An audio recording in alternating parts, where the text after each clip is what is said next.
Abia State Council of Arts and Culture is unique in the coverage of customs and traditions east of the Niger.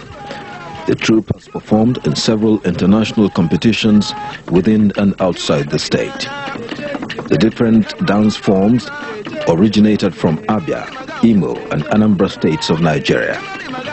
They start training when participants are as young as 7 years in order to attain their present level of excellence. The Abia State Cultural Troupe is one of the best dance troupes in Nigeria.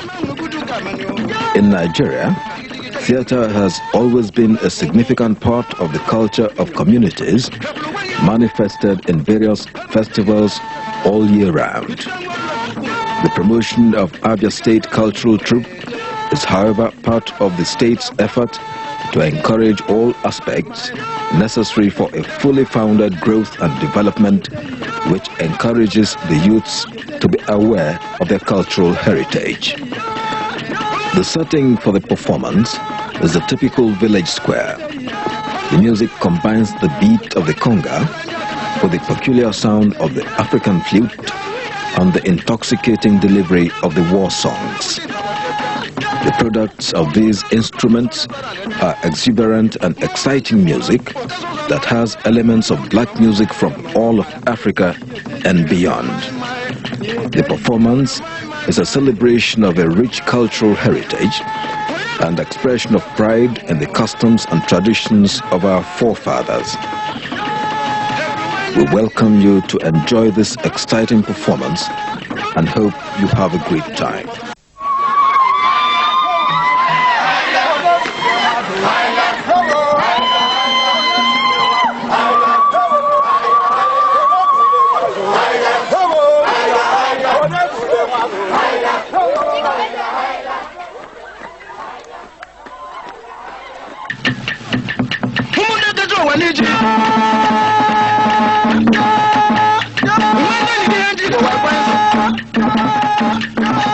The show kicks off with a war dance. The village has been victorious in one of the battles and they declare merrymaking. The warriors, leading with the spoils of victory, return from the battlefield as heroes. In those days of slave trade and intertribal wars, this dance was performed to boost the morale of the warriors at the end of any victorious outing. It is also performed to entertain and honor brave warriors for doing their community proud. It is exclusively for men. The gentleman carrying the human herds does not talk because it is believed that if he talks, he will die, since he represents both the dead and the living.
phone. Or that's what I know. You are down the from one by Hebrew my. Hebrew my. Hebrew my. When you believe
Bye.